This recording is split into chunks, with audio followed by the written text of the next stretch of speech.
Então tá bom. Olá pessoal, boa noite. Então estamos aí mais uma vez nos encontrando para finalmente acabar o capítulo 20 do volume 2.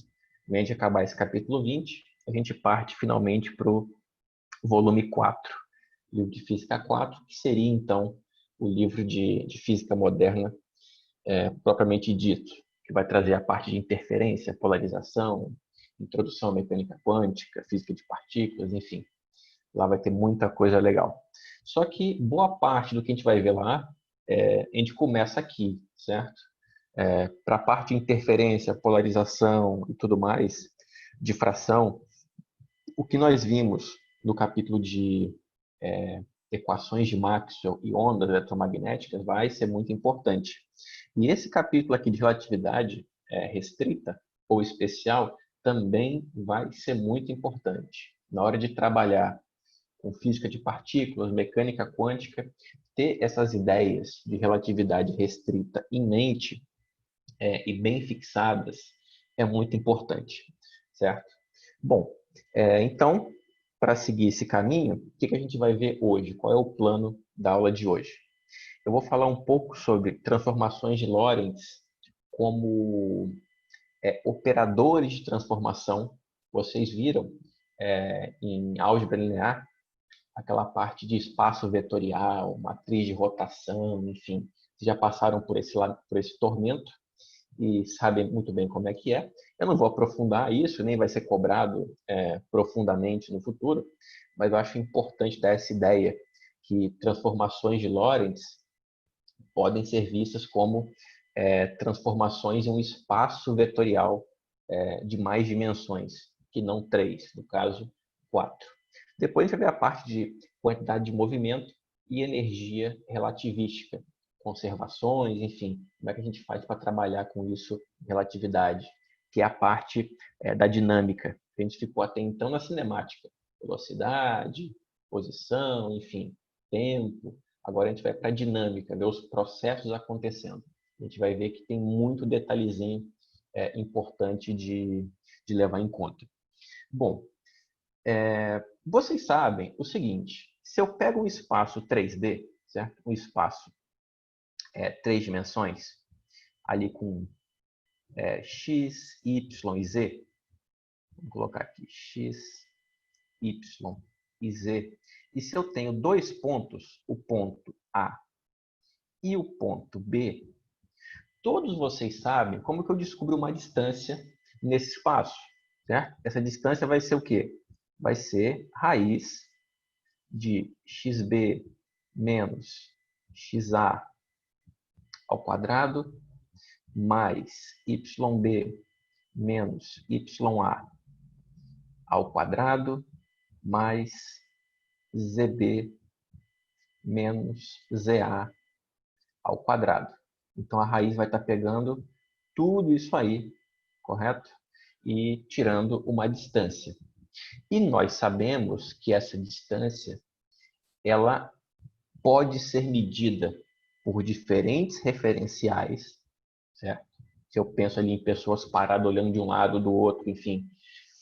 E eles vão concordar que essa distância é basicamente a mesma, se eu não considero relatividade, certo? Estou considerando só lá a mecânica newtoniana. Então, eu posso, por exemplo, rotacionar esse sistema e nós sabemos que essa distância medida não muda, certo? Se eu penso numa distância que vai da origem até o ponto A, por exemplo, nós sabemos o seguinte, que uma rotação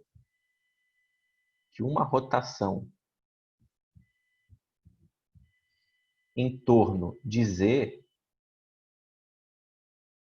é dada como?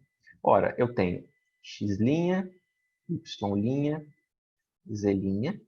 Aqui só reforço, não tem nada de relatividade. É só mesmo álgebra linear, certo? Espaço vetorial. Eu vou ter o quê? Cosseno de θ menos seno de θ, 0. Seno de θ, cosseno de θ, 0. 0, 0, 1. Essa aqui é uma matriz de transformação que é uma matriz de rotação que pode ser aplicada em x, y e z. E se eu faço essa matriz de transformação, o que nós encontramos? Nós encontramos que x' é igual ao quê? Multiplicando aqui esse vetor coluna por essa matriz, vai ter cosseno de θ x menos seno de θ y. Y' é igual a seno de θ x mais cosseno de θ y. E z', como eu fiz uma rotação em torno do eixo z, uma rotação aqui, certo? Eu vou ter que z' é igual a z. Então, se eu penso que x', y' e z' são pontos ali, são distâncias medidas da origem até um certo ponto x, y, z, como é que eu calcularia a distância, certo? Se eu tenho ali um ponto x, um ponto y, um ponto z, distantes da origem, a minha distância eu meço como? Eu sei que x' mais y'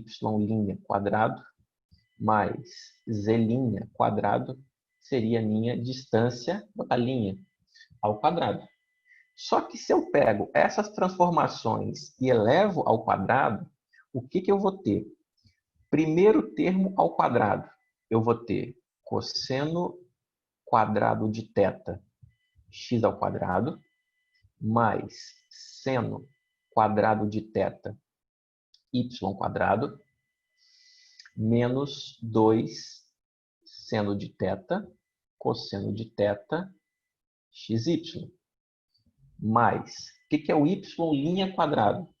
Eu vou ter seno quadrado de θ x mais cosseno quadrado de θ y mais 2 seno θ cosseno θ xy mais z' quadrado é igual a z ao quadrado.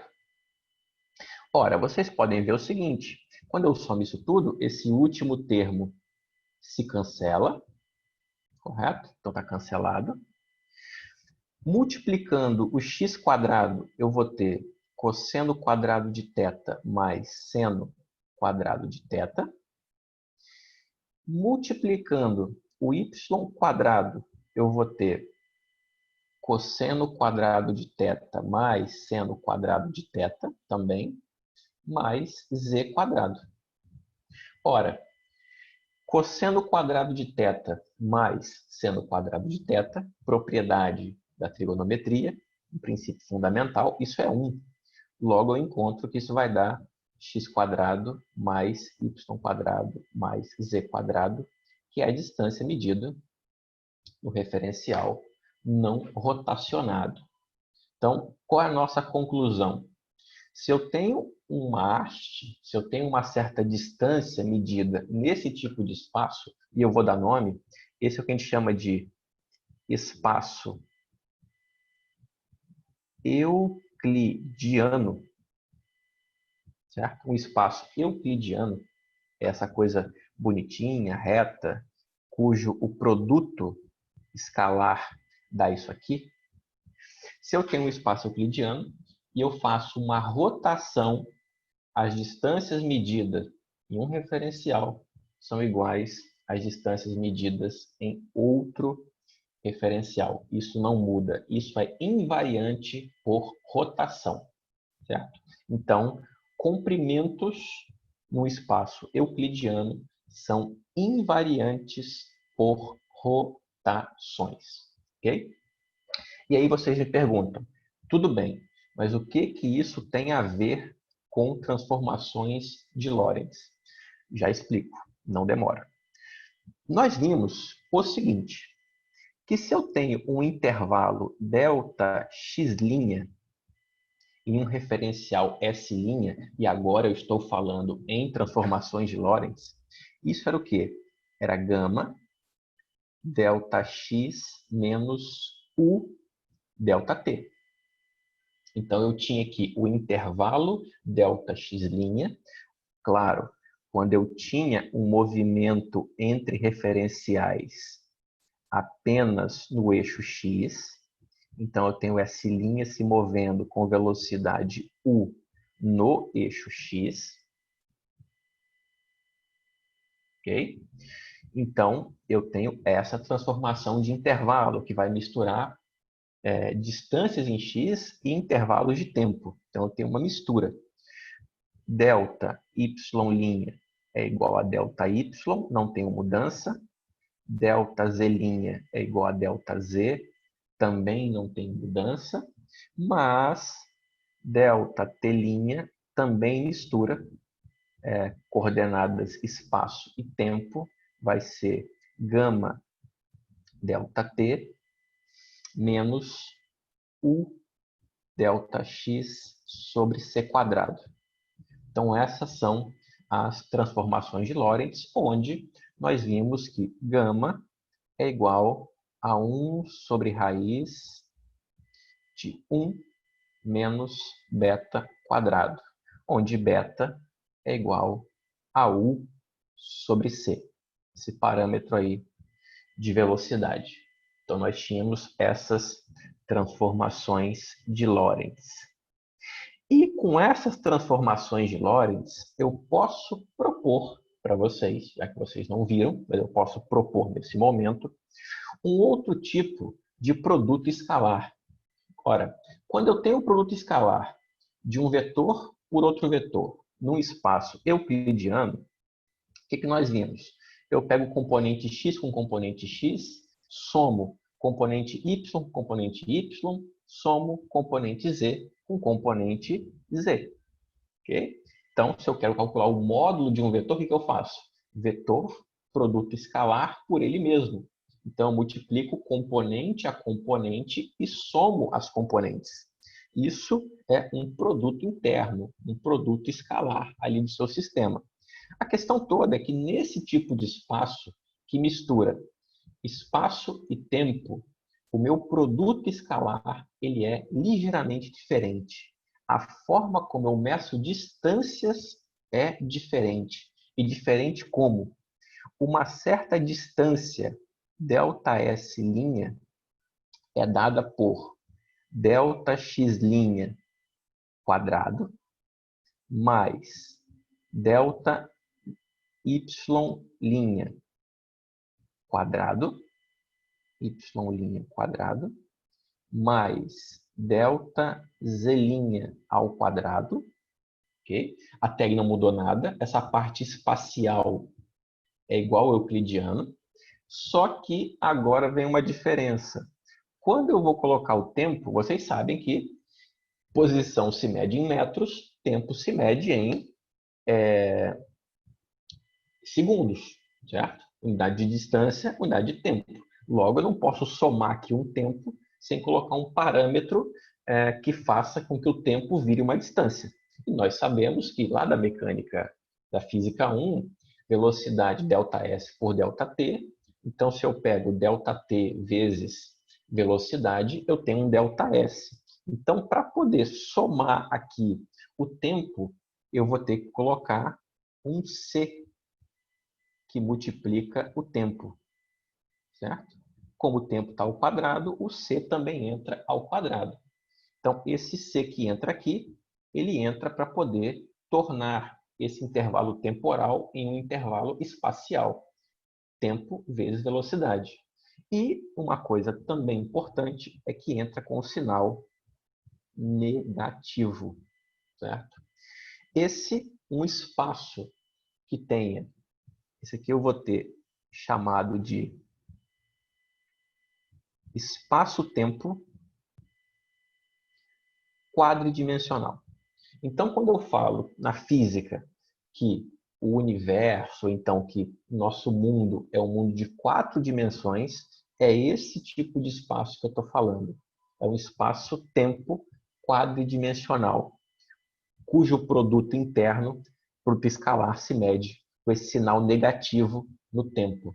Esse é um tipo, um espaço hiperbólico.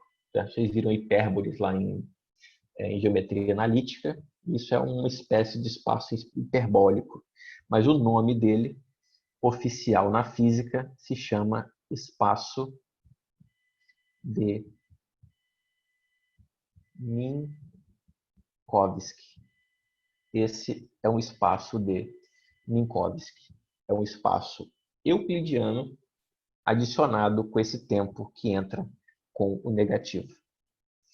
Tudo bem, mas seguindo, o que isso tem de importante? Tem o seguinte, que se você pega essa distância medida em S', vamos trocar o ΔX' pela sua transformação em função do ΔX ΔT. Então, isso vai ser o quê? Ora, o ΔX' vai ser o quê? Vai ser gama quadrado, que multiplica ΔX menos U ΔT quadrado. ΔY' é ΔY mesmo, não muda nada. ΔZ' é ΔZ mesmo, também não muda nada. E menos C quadrado, ΔT' vai ter um gama quadrado, ΔT menos U ΔX sobre C quadrado, tudo ao quadrado. Então, o que eu fiz aqui foi substituir esses valores linha pelos seus valores quando não tinham linha. Certo? Então, ΔX' quadrado, eu troquei em função do ΔX e do ΔT. Então, se eu abro aqui agora esse cálculo, eu vou ter gama quadrado que multiplica ΔX quadrado mais U ao quadrado ΔT quadrado menos 2U ΔX ΔT mais ΔY quadrado mais ΔZ quadrado menos, perdão, agora vem a parte em tempo, menos C quadrado gama quadrado, que multiplica ΔT quadrado mais U quadrado ΔX quadrado sobre C a quarta, menos 2 U sobre C quadrado ΔX ΔT. Show de bola. Então, eu encontro exatamente isso aí. Eu vou ter que rearrumar, eu vou fazer um rearranjo dessas coisas, abrindo essa conta inteira, mas vocês podem perceber desde já o seguinte. A parte cruzada, 2U ΔX ΔT, está multiplicada por gama quadrado.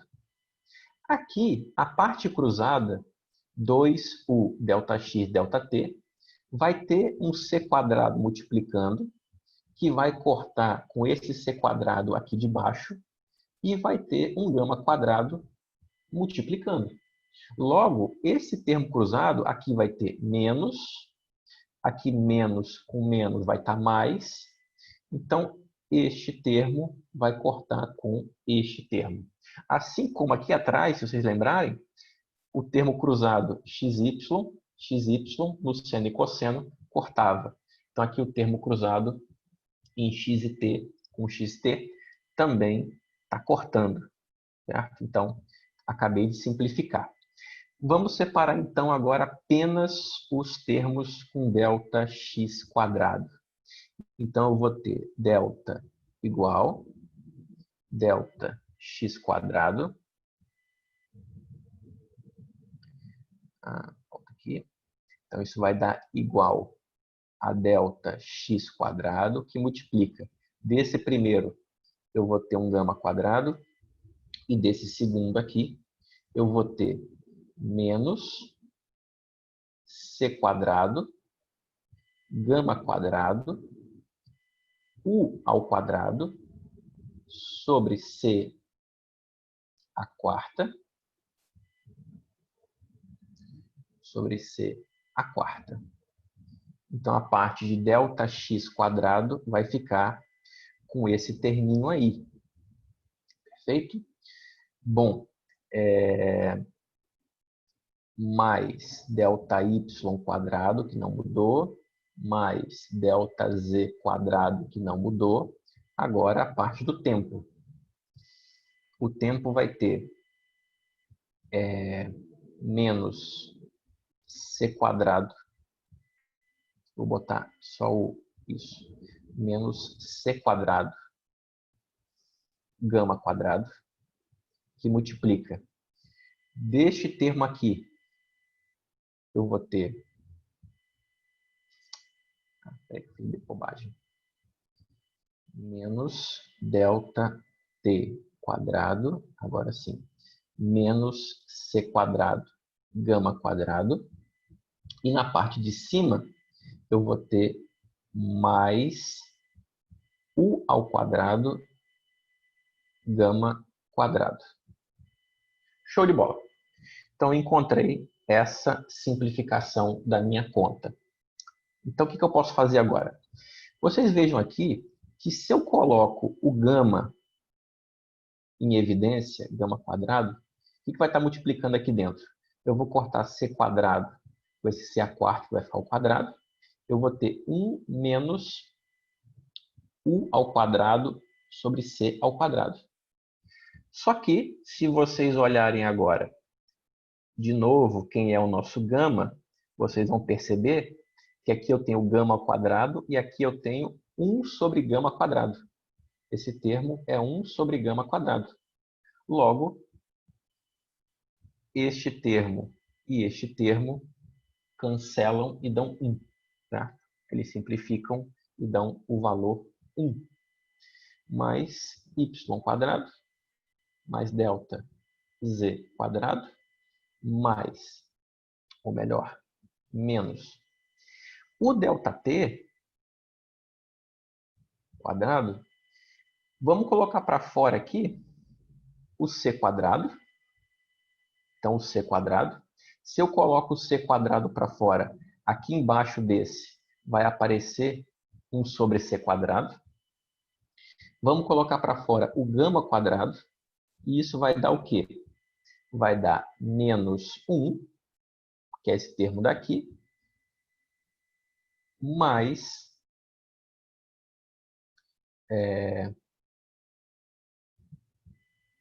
perdão, dá mais 1, que eu botei o... Aqui eu errei, na verdade, sinal aqui, ó. Só para corrigir, vocês que estão atentas. Aqui, se eu botei o menos t e aqui o menos c, aqui não é menos, aqui é mais. E se eu coloquei menos para fora, aqui, então aqui, na verdade, esse termo de cima ficou negativo. Então, aqui, perdão, era menos. Já ia errando os sinais. Então, aqui está correto. Aqui é mais mesmo. Agora, aqui é menos u ao quadrado por c quadrado. Assim como no caso aqui do x, esse gama quadrado corta com esse termo, porque ele é 1 sobre gama quadrado.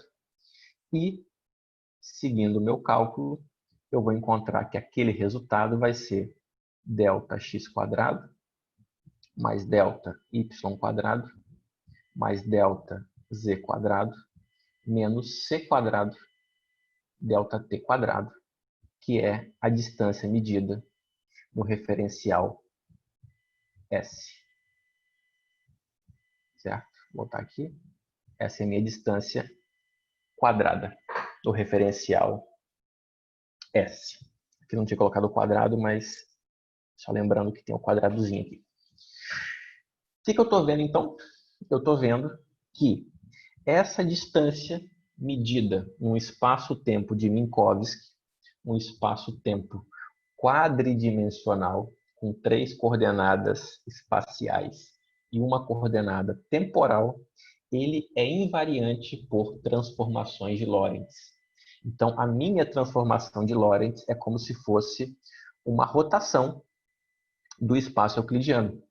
Mas aqui é um tipo diferente de rotação. Eu até posso colocar isso aqui numa matriz, assim, por exemplo, C delta T', delta X', delta y', delta z'. Eu posso escrever assim, o vetor final. A matrizona eu posso botar gama menos beta gama menos beta gama gama 0, 0, 0, 0, 0, 0, 0, 0. Opa, perdão, vai ficar apertado. 0, 0, 0, 0, 1, 0, 0, 1, que multiplica o vetor aqui, C delta T, delta X, delta Y, delta Z. Então, isso aqui que eu escrevi agora, na forma de matriz, representa exatamente essa transformação de Lorentz. Vejam que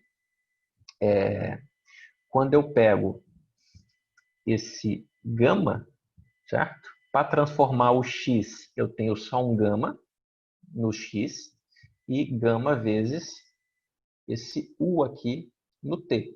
Só que a coordenada temporal traz um c, certo? Logo, vai ter aqui um u sobre c.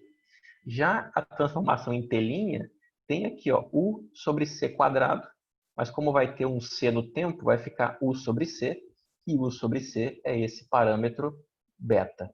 Então, não tem muita dificuldade para ver que quando eu multiplico aqui esse termo por estes termos aqui, eu vou encontrar, por exemplo, C delta T' é igual a gama C delta T menos beta gama delta X. E isso aqui é equivalente ao caso que a gente encontrou aqui do ΔT. Basta pegar e dividir por C todo mundo e eu vou encontrar a mesma transformação. Correto? Só que, dito assim, não tem nenhum problema, a gente encontra, certo? Esse C ΔT' eu posso reescrever então como sendo ΔT' igual a gama ΔT menos U sobre C quadrado gama delta X, certo? Que é o que a gente viu aqui anteriormente, está aqui dito, é exatamente a mesma coisa. Só que eu posso reescrever essa matriz de outra maneira. Vamos só lembrar, não sei se vocês lembram, mas vamos só lembrar de funções hiperbólicas. Repito, não vou cobrar isso em momento nenhum de vocês, mas só para relembrar como está tudo conectado. Se eu defino o seguinte, que tangente hiperbólico de um parâmetro alfa é igual ao meu U sobre C, se eu tenho que tangente hiperbólico é U sobre C, nós sabemos que há uma propriedade entre funções hiperbólicas, que são cosseno hiperbólico quadrado menos seno hiperbólico quadrado do parâmetro, isso é igual a 1. Se eu divido essa relação por cosseno hiperbólico toda, eu vou ter, se eu dividir por cosseno hiperbólico do parâmetro alfa, eu vou encontrar 1 menos tangente hiperbólico, cosseno hiperbólico quadrado. Tangente hiperbólico quadrado do alfa, que é igual a 1 sobre cosseno hiperbólico quadrado do alfa. Invertendo, eu vou ter que cosseno hiperbólico, ficou feio, né? Cosseno hiperbólico do alfa é igual a 1 sobre raiz de 1 menos tangente hiperbólico quadrado do alfa. Inverti aqui, troquei de lado e encontrei isso. Só que, se tangente hiperbólico quadrado de alfa é exatamente 1 menos U sobre C, e está ao quadrado agora, o cosseno hiperbólico do alfa é o nosso parâmetro gama. Ou seja, eu posso escrever o gama da transformação de Lorentz, dessa transformação de referencial, como sendo um cosseno hiperbólico que vai gerar uma rotação hiperbólica em, obviamente, um espaço hiperbólico, que é o espaço de Minkowski. Então, eu consigo ver realmente que a transformação de Lorentz é uma rotação. Além disso, bom, se eu faço outro tipo de modificação e tento encontrar agora quem é o seno hiperbólico, o que eu vou ter aqui? Voltando nessa aqui, cosseno hiperbólico quadrado é 1 sobre 1 menos tangente hiperbólico quadrado do alfa, menos seno hiperbólico quadrado do alfa, isso é igual a 1. Se eu passo o seno para a direita e o 1 para a esquerda, o que eu vou encontrar? Eu vou encontrar que o seno hiperbólico quadrado do alfa é igual a 1 sobre 1 menos tangente hiperbólico quadrado menos 1.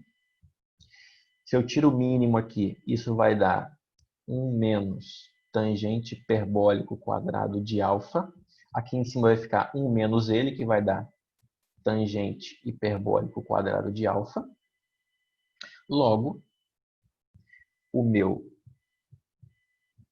seno hiperbólico quadrado do alfa, perdão, o meu seno hiperbólico de alfa, sem o quadrado, vai ser tangente hiperbólico do alfa sobre raiz de 1 menos tangente hiperbólico quadrado do alfa.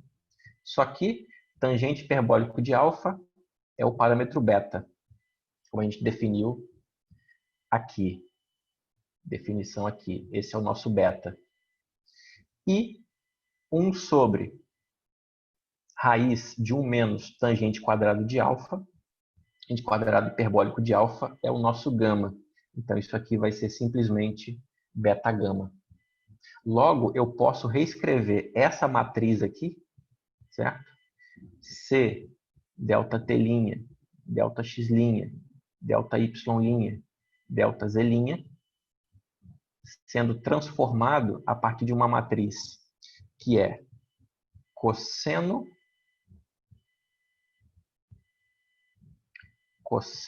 hiperbólico de alfa menos seno hiperbólico de alfa menos seno hiperbólico de alfa, cosseno hiperbólico de alfa, 0, 0, 0, 0, 0, 0, 0, 0, 1, 0, 0, 1, que multiplica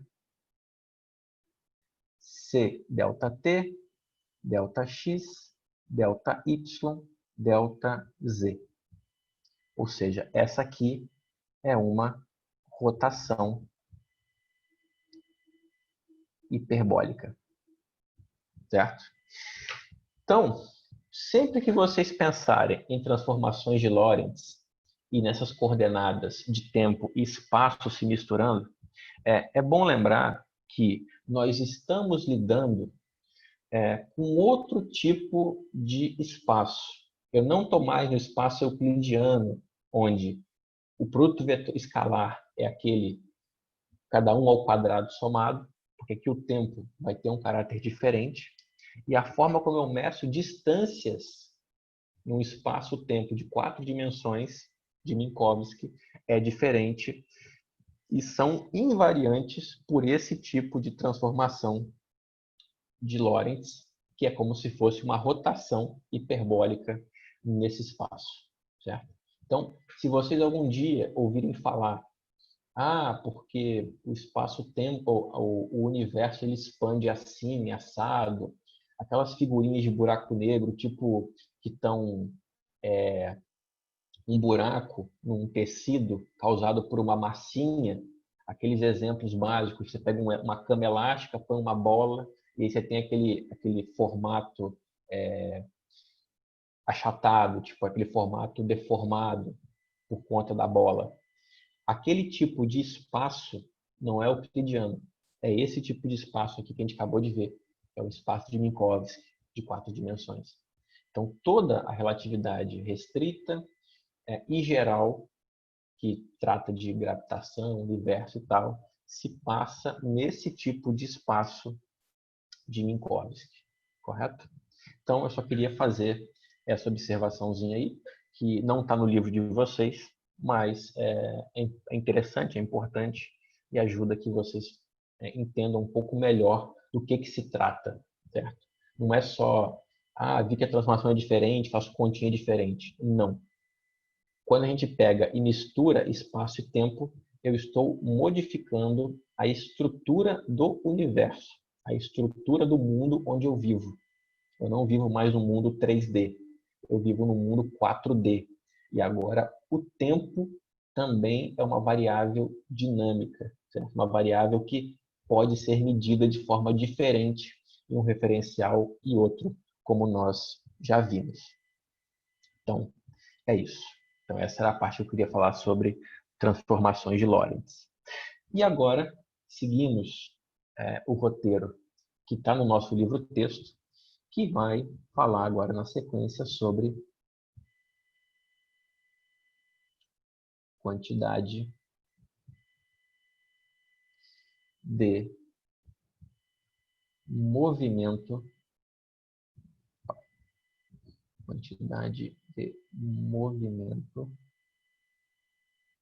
relativística. Sobre a parte anterior, se alguém tiver alguma dúvida e quiser enviar aqui em chat, eu posso responder sem problema.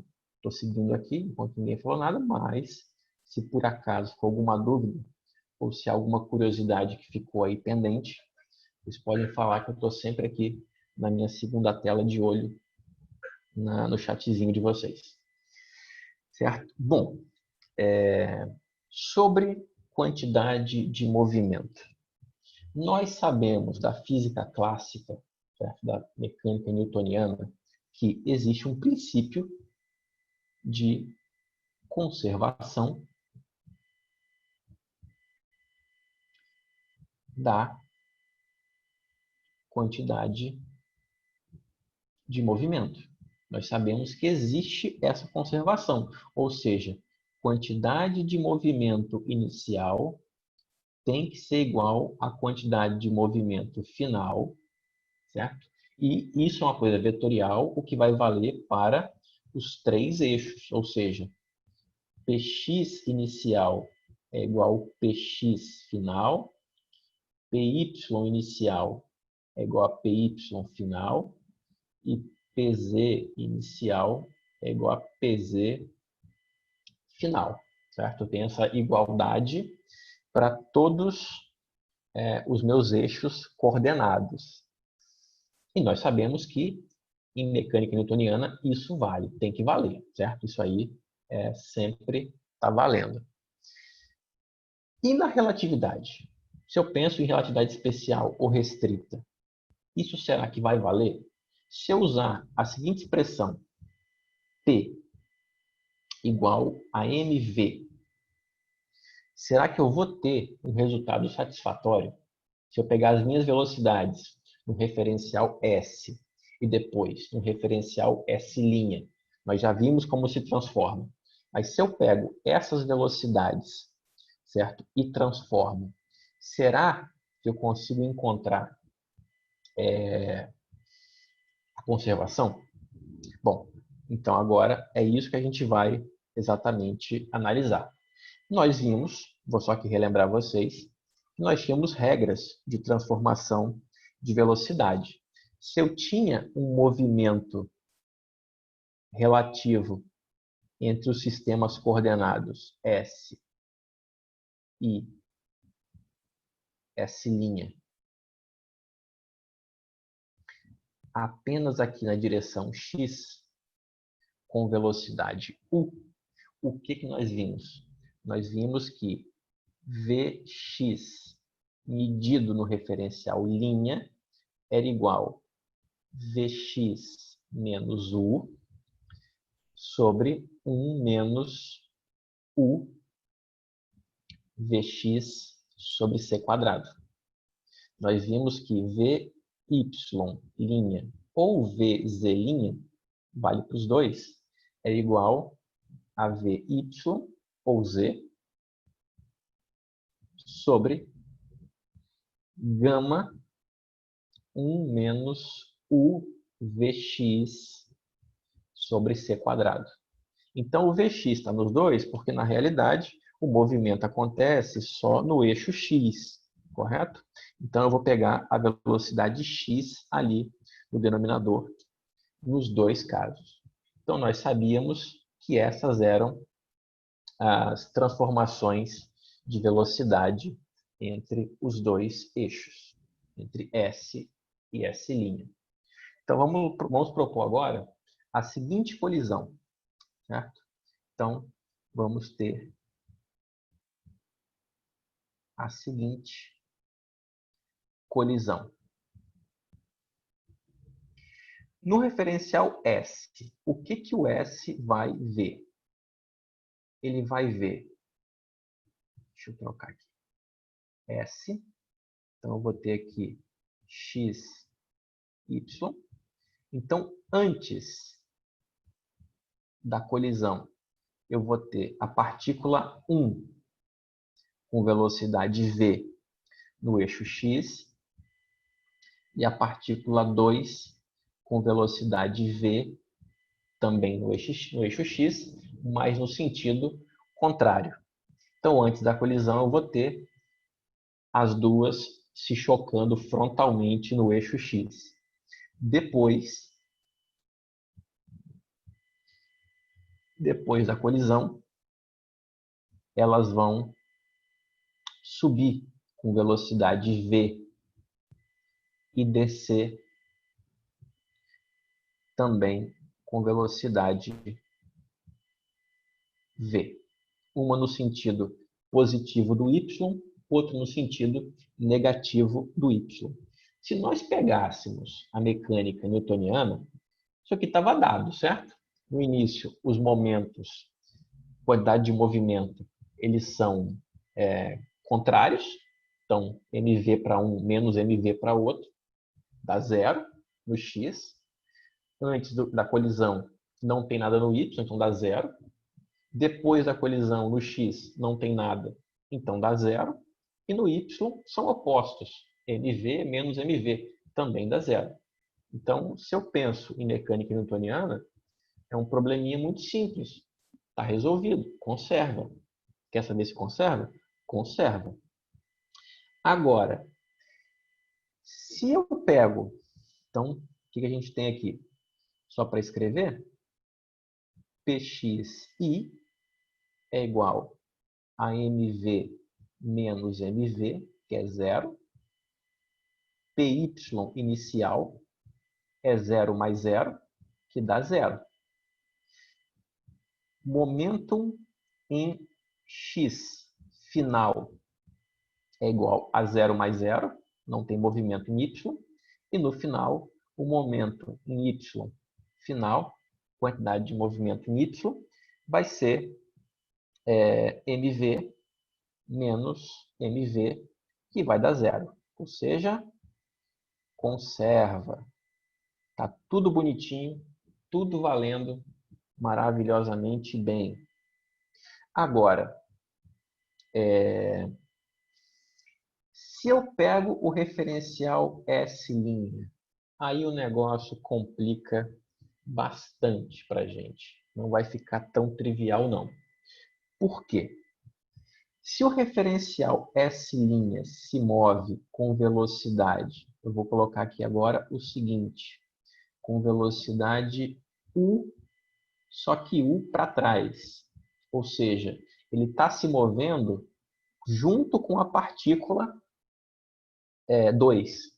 Então, a partícula 2 está em repouso no referencial S', certo? Bom, perdão, eu botei U aqui, mas botaria, na realidade, V, porque é igual. V. Então, a minha velocidade U vetorial do referencial S' é igual a menos V. Então, está contrário no eixo X.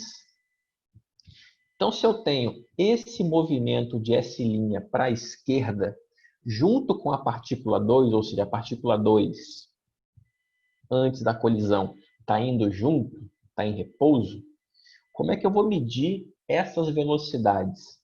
Ora, vou começar pela mais simples. Nós sabemos que V2 inicial no eixo X, a velocidade 2 da partícula 2 inicial no eixo X vai ser o quê? A velocidade dela menos V menos a velocidade do referencial, que também vai ser menos V. Isso está aqui, né? Vx menos referencial. Então, tem que ficar bastante atento com os sinais. Sobre... tirar aqui esse parênteses. 1 menos. A velocidade do referencial é menos V da partícula menos V sobre C quadrado. Montei isso tudo, mas aqui em cima eu vou ter menos V mais V, o que vai dar zero. E já era esperado, certo? Se a partícula 2 se move com velocidade V para a esquerda, e o referencial S' se move com velocidade também V para a esquerda, então a partícula 2 inicialmente é vista em repouso. O lance todo é que, se fosse via Galileu, o que você pensaria? Então, a velocidade de 1 inicial no eixo X vai ser 2V, pô. 2. Não pode, certo? Nesse caso, isso não vale, porque não é mais Galileu. Agora eu tenho que usar relatividade. Então, tem que fazer aqui nossa mesma conta. Então, a velocidade 1, vou colocar linha aqui, tá? Porque no referencial linha. A velocidade 1 da partícula 1 inicial no eixo X no referencial linha vai ser o quê? A velocidade dele, que é V, menos a velocidade referencial, que é menos V, sobre 1 menos V do referencial, menos V, V da partícula, que era V, sobre C quadrado. E isso vai dar 2V sobre 1 mais V quadrado por C quadrado. Então, vejam que neste momento eu encontro uma velocidade de V diferente, de forma que o momento, quantidade de movimento x inicial no referencial linha vai ser m, que multiplica 2v sobre 1 mais v quadrado por c quadrado, mais zero, o que vai dar 2mv sobre 1 mais v quadrado por c quadrado. Então, percebam que quando eu estou no referencial S, o meu momento inicial, minha quantidade de movimento inicial no eixo X era zero. No referencial S', não é zero. Isso é um problema? A princípio, não. Isso não é um problema a priori, porque eu não preciso que os valores sejam iguais em um referencial e no outro. O que eu preciso é que a conservação aconteça em um referencial e no outro. Então, quando eu calcular aqui a quantidade de movimento x final, o que eu devo encontrar é a mesma coisa. Se eu não encontrar, está errado. Beleza? Então, é isso. Vamos seguir. Então, o momento y, quantidade de movimento y inicial no eixo linha, no sistema linha, continua sendo 0 mais 0, que é igual a zero. E nós sabemos aqui, olhando para cá, voltando, que a velocidade y é linha, é Vy sem linha. Só que o Vy sem linha, inicialmente, é zero mesmo. Então, se é zero mesmo, aqui já daria zero. Então, fiz a conta no referencial inicial. Então, aqui, para o início, perdão, para o momento inicial antes da colisão, do referencial S'. Agora, a gente vai ver esse resultado aqui no pós-colisão. O que vai dar no final. Vamos lá? O que teremos, então, no final da colisão? Em S, como a gente já viu, eu vou ter V para 1 menos V para 2. Nota que eu não estou botando aqui V e menos V, porque eu estou botando o escalar. Eu estou botando só o módulo, certo? Não estou botando aqui o vetor. Se eu colocasse o vetorzinho, eu teria que botar o vetorzinho V, vetorzinho menos V. Mas aqui, botei só o módulo. Agora, o S' vai enxergar isso como? Ora, vamos lá. A velocidade da partícula 1 final no eixo x', vai ser igual à velocidade dela no referencial S, que é zero. Aí tu pode pensar, mas se é zero, então dá zero. Não, porque eu vou ter agora menos a velocidade do referencial, que é menos v, sobre 1 menos a velocidade do referencial, a velocidade em x dela no sistema S, que era zero, sobre c quadrado. Então, esse termo aqui vai embora, vai dar 1 embaixo. Então, a velocidade da partícula 1 final no eixo x, no referencial E', é v. Então, eu vou enxergar essa partícula 1, depois da colisão, com velocidade v no referencial linha. Curiosamente, a velocidade da partícula 2, final também, no eixo x do referencial linha, vai ser também zero, menos a velocidade do sistema de coordenadas se movendo, do referencial se movendo, menos 1 menos v, aqui era menos v, aqui também é menos v, vezes zero sobre c quadrado, o que também vai dar v. Então, no eixo x, eu vou ter que, depois da colisão, eu vou ter as duas com velocidade v, de maneira que a quantidade de movimento x final no eixo linha vai ser mv mais mv, que é igual a 2mv. Por isso aqui a gente já vê que não conserva, certo?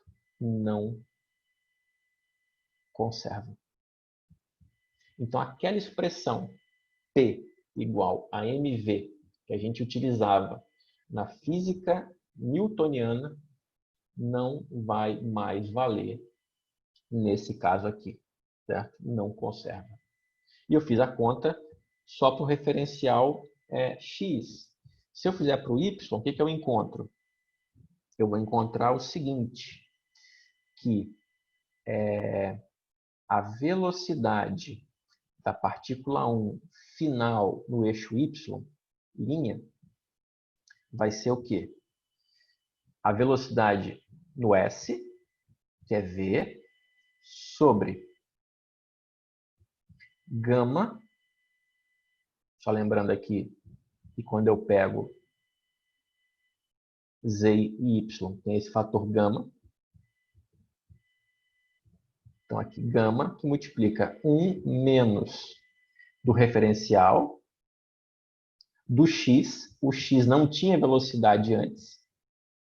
Então, vejam que eu não tinha velocidade em x. antes da colisão. Então, o Vx aqui vai ser 0, o que vai cortar esse negócio. Como o parâmetro gama é 1 sobre raiz de v quadrado, de u quadrado sobre c quadrado, então eu vou ter que aqui vai dar v raiz de 1 menos v quadrado sobre c quadrado. Lembrando que aqui, né, o gama é 1 sobre raiz de 1 menos u quadrado sobre c quadrado, mas nesse caso u é menos v, então aqui eu vou ter menos v vezes menos v, o que vai dar u ao quadrado é igual a v quadrado mesmo, que é o que aparece aqui em cima.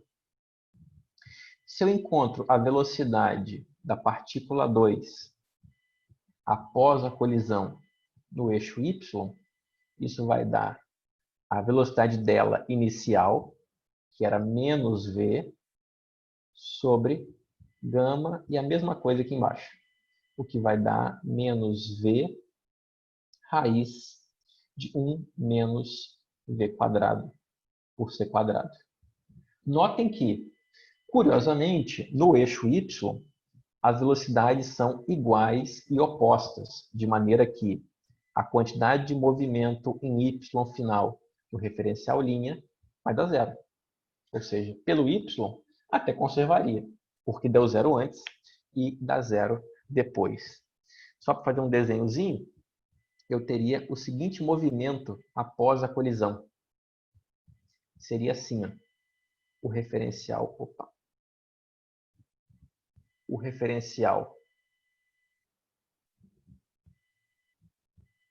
S', ele veria isso aqui no final. Uma velocidade v para as duas no x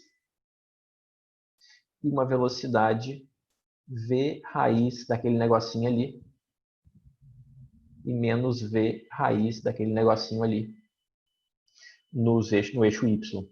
Então, eu teria essa visão no referencial S.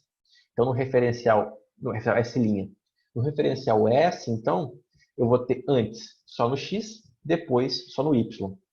No referencial S', eu vou ter antes só no x, mas depois no x e também no y. Então, eu vou misturar. Vai ser útil em algum momento, mas se eu calcular o módulo, certo? O módulo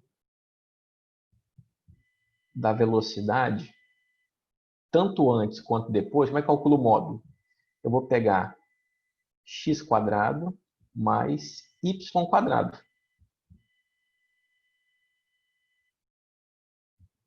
Então, estou calculando o módulo aqui.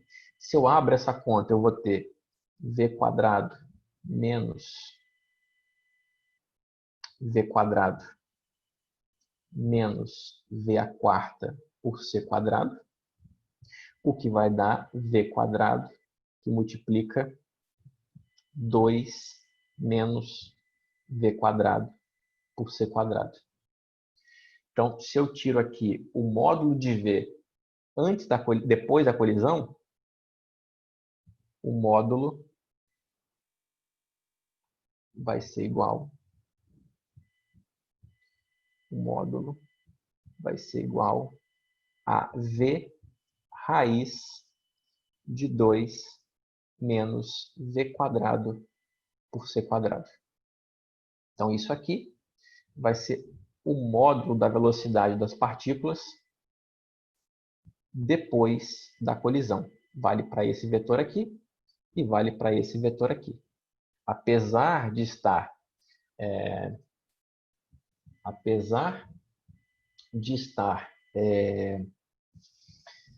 um apontando com componente y para cima e outro com componente y para baixo, o módulo vai dar o mesmo. Então, eu vou encontrar aí esse módulo aí para velocidade. E o importante disso tudo, o que a gente encontrou que não está conservando, não.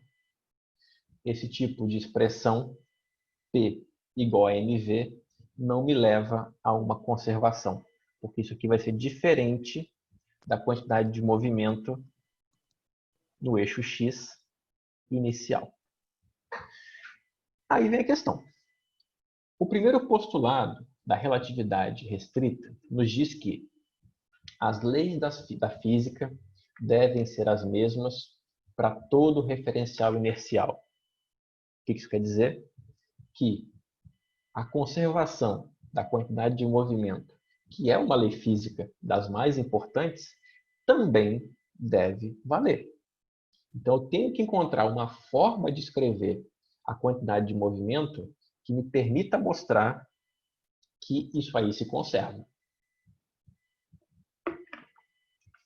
Além do mais, essa nova expressão que eu vou encontrar, quando eu pego velocidades muito pequenas, velocidades muito menores do que a velocidade da luz, ela tem que me levar de volta no resultado newtoniano, certo? Leva de volta no resultado newtoniano. E, além disso, tem uma questão extra. A mecânica newtoniana, ela não impõe limite de velocidade. Eu posso acelerar um objeto a qualquer velocidade que eu queira, o que não deve mais ser o caso quando eu falo de relatividade. Pensando nisso tudo, que as leis da física devem ser as mesmas. Que, se eu estou em baixa velocidade, eu tenho que voltar para a expressão P igual a mv. E se eu tenho que ter um limite de velocidade, então qual a expressão que eu vou usar? Beleza, Gabriel? Está anotado aqui, sem problema nenhum. Então, o que eu vou usar aqui como uma nova forma de expressar a quantidade de movimento dentro da relatividade? Vamos lá.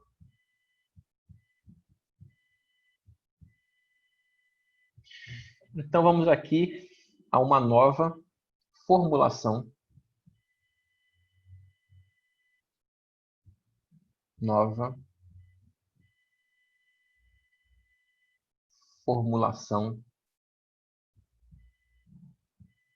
para a quantidade de movimento.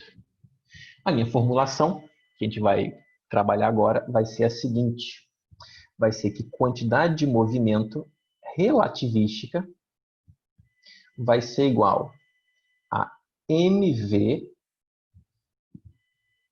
sobre raiz de 1 menos v quadrado por c quadrado.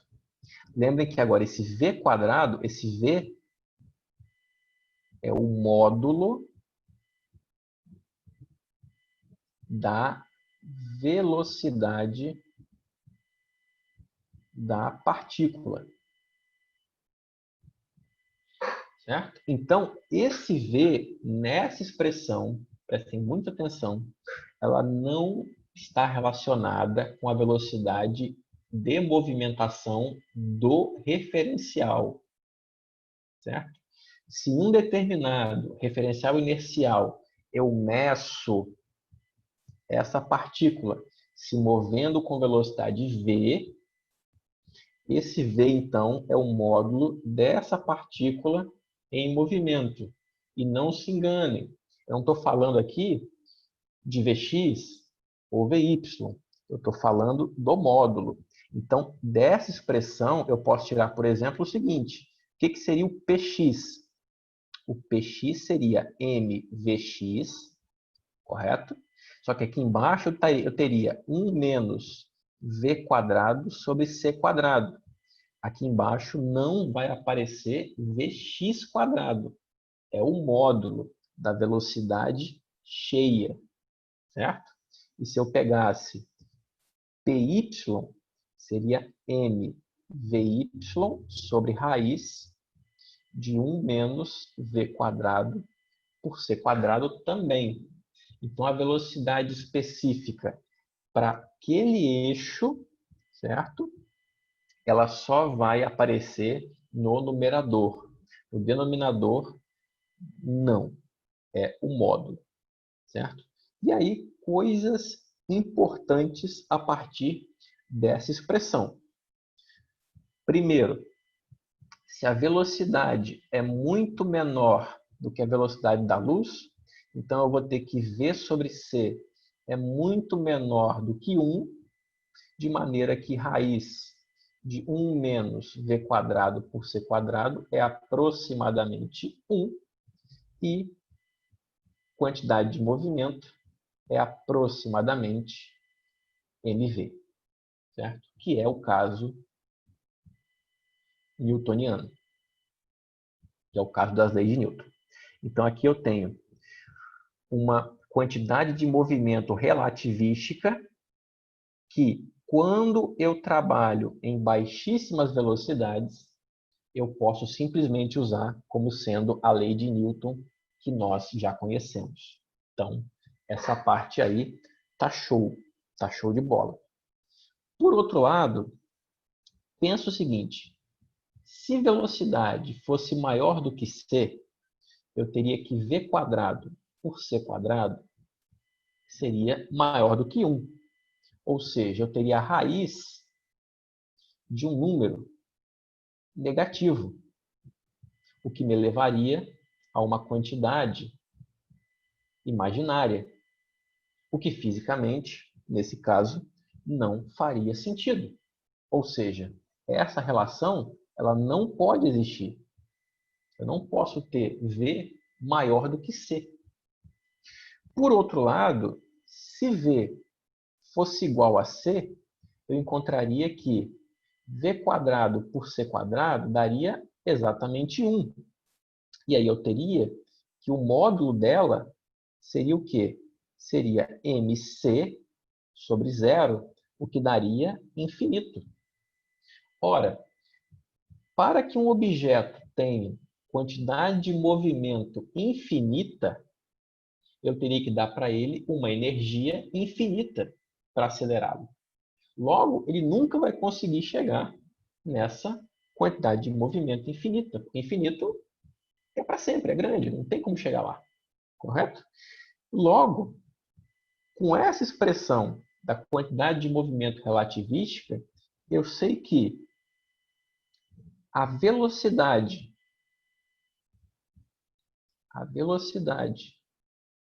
de um objeto de massa m deve ser menor do que c. Então, ela nunca pode nem passar e nem sequer igualar a velocidade da luz. Então, qualquer objeto que tenha uma massa, por menor que seja a massa, ele não pode alcançar a velocidade da luz. Ele sempre vai ficar limitado a essa velocidade. Então, essa expressão aqui ela é muito boa porque ela vai nos dar esse tipo de resultado conceitual. A gente vai encontrar esse limite aí de velocidades. Então, essas duas prerrogativas de ter voltar no newtoniano e ter um limite de velocidade, a gente viu com sucesso. Agora, o lance é o seguinte, depois de mudar esse negócio, isso conserva? Aquele sistema anterior que a gente trabalhou vai ter conservação nesse caso? Bom, então vamos lá. Então agora, o nosso drama é descobrir se vai ter conservação. Por isso que a gente mudou. Então vamos lá. Com essa quantidade de movimento relativística. O que nós vamos encontrar? em S, no referencial S, eu tinha aqui, repetindo, antes, eu tinha a colisão em X, depois a separação em Y. Então, isso aqui, início e final. Isso é o que eu vejo em S. Tudo com V. VV, VV. 1, 2, 1, 2. Só muda o sentido. Quantidade de movimento relativística inicial na direção X vai ser mv sobre raiz. Como a velocidade inicial é v, o módulo é v mesmo. Então, vai ser 1 menos v quadrado por c quadrado. Agora, a partícula 2 vai ter menos mv sobre raiz de 1 menos v quadrado por c quadrado. Logo, isso aqui vai dar 0. A quantidade de movimento x final segue sendo 0 porque a velocidade em x no final é 0. Então, aqui continua dando ok. Agora, em y, o que a gente vai encontrar? A mesma coisa. Quantidade y inicial é igual a 0 mais 0, que vai dar 0. E a quantidade de movimento em y final vai ser mv sobre raiz daquele negócio ali, menos mv sobre raiz daquele negócio ali, porque o módulo antes e depois é o mesmo para cada uma, que é só v mesmo, o que vai dar 0. Então, utilizando esse novo formato de quantidade de movimento relativístico, eu vou encontrar conservação. Então, aqui, conserva. Continua ok. Mas em S, nunca foi o meu problema. Meu problema era o S', e é ele que a gente vai encarar agora. Bom, vamos lá. Quantidade em S'. As velocidades, a gente já tabulou aqui, certo? A gente volta aqui alguns slides. A gente encontrou as velocidades que era V e V, certo? No X. E a gente vai encontrar o que aqui então? Agora, no referencial linha, antes da colisão, nós tínhamos que a velocidade do 2 inicial era 0 e do 1 inicial era esse trambolho aqui, ó. Ou seja, esse trambolho aqui é o módulo que eu vou ter que utilizar lá naquele denominador. Então, vamos lá. O que eu vou ter aqui? Só para poder deixar aqui mais claro. A velocidade 2 inicial do referencial x, no eixo x, no referencial linha, era 0 mesmo. Agora, a velocidade de 1 inicial em x, no referencial linha, era o quê? Era 2 v sobre 1 mais v quadrado por c quadrado. Então, se eu tenho isso aqui, eu vou ter que a quantidade de movimento em x inicial no sistema linha é igual a mv, 2v sobre 1 mais v quadrado por c quadrado, sobre raiz, agora que o bicho pega, vai ficar 1 menos o módulo, como só tem módulo em x, então é o próprio módulo, v quadrado por c quadrado, sobre c quadrado ao quadrado. Então, veja que aqui eu coloquei mv, só que o v é isso aqui, feio. Aqui embaixo, 1 menos o módulo de v quadrado, só que o módulo de v quadrado também é isso aqui, feio. Mais 0, porque do 2, da partícula 2, eu não tenho Nada. Eu só tenho da partícula 1. E agora o que me resta é tentar, com algum sucesso, simplificar essa expressão aqui. Felizmente é possível e conseguiremos. Isso vai dar o quê? Isso vai dar 2mv sobre 1 mais v quadrado por c quadrado sobre... Agora aqui dentro da raiz, nós vamos encontrar o que dentro da raiz. Eu posso escrever aqui, abrindo aquilo, 1 menos 4v quadrado sobre c quadrado, que multiplica 1 mais v quadrado por c quadrado ao quadrado. Então, eu elevei esse módulo aqui de velocidade ao quadrado. E aí, eu posso encontrar a seguinte expressão agora.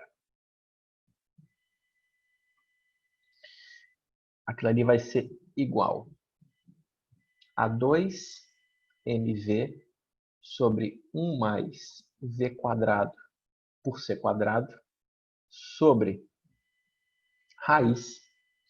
Tirando o mínimo entre esse 1 e essa parte de baixo, eu vou ter tudo aqui sobre c, que multiplica 1 mais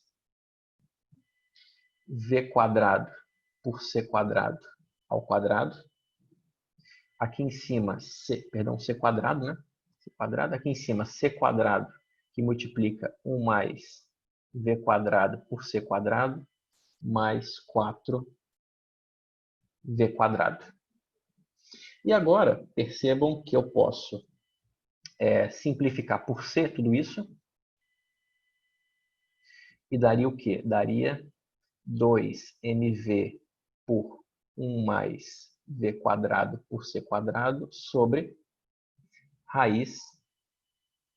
Eu vou simplificar por c. Vai dar 1 mais v quadrado por c quadrado mais ao quadrado. Está ao quadrado aqui. Perfeito? E aqui, perdão, eu acho que eu errei um sinal. Aqui é menos. Isso mesmo. Aqui é menos. Deus me livre de errar essa conta agora.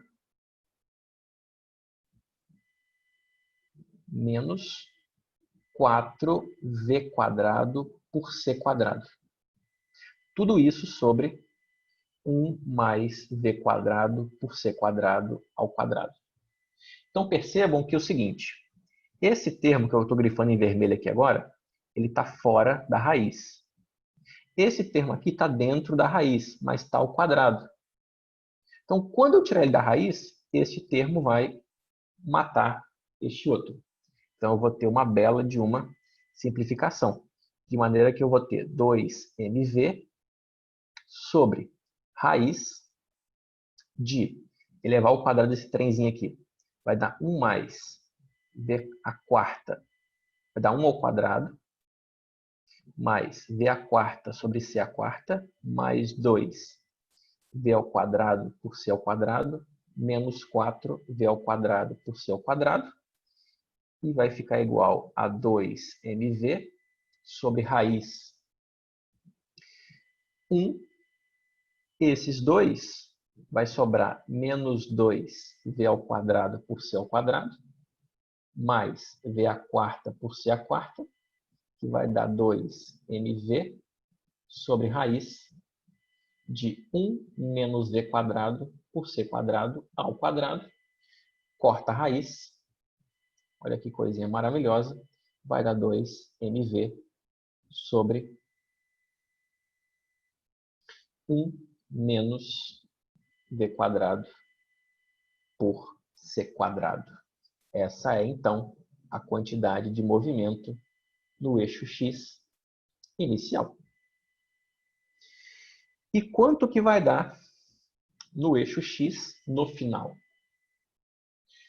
Bom, desde já, eu já vou dizendo para vocês que o eixo y não importa muito, porque no eixo y eu vou ter sempre, vamos voltar aqui na figurinha anterior, no eixo y, antes é 0 e 0, antes da colisão. E depois da colisão, os módulos são os mesmos, para cima e para baixo. Então, eu vou encontrar que no início dá 0, porque é tudo 0, e no final dá 0, porque são antiparalelos, eles são contrários. Então, no eixo Y, já vou encontrar que o inicial e o final são 0. O que eu tenho que fazer aqui agora é fazer essa conta agora para o x.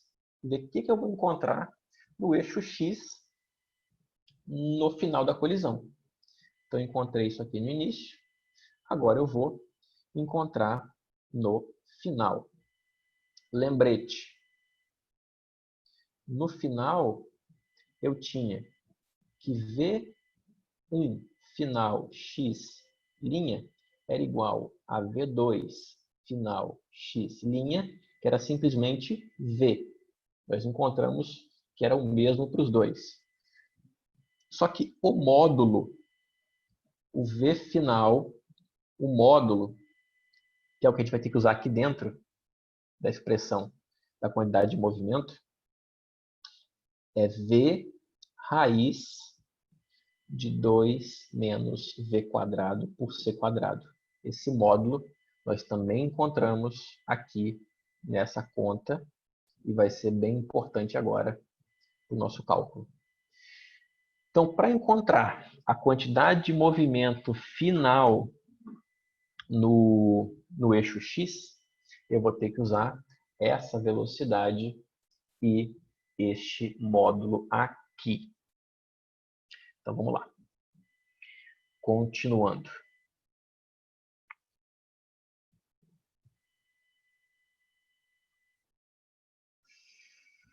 Quantidade de movimento em x final do referencial linha. Vai ser m, que multiplica V1 final x' sobre raiz de 1 menos V final quadrado, linha, sobre C quadrado, mais m V2 final x' sobre raiz da mesma coisa, porque o módulo dos dois é o mesmo.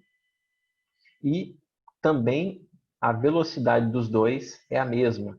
Então, eu vou ter aqui 2 vezes mv sobre raiz. O que vai estar dentro da raiz agora? Eu vou ter 1 menos esse módulo, v raiz de 2 menos v quadrado por c quadrado ao quadrado sobre c quadrado. Faço a conta ali e tiro da raiz, que vai dar o quê? Vai dar 1 menos v quadrado, que multiplica 2 menos v quadrado por c quadrado ao quadrado sobre c quadrado, que vai ser igual a 2mv sobre raiz de 1 menos. Elevando aqui ao quadrado, eu vou ter v quadrado que multiplica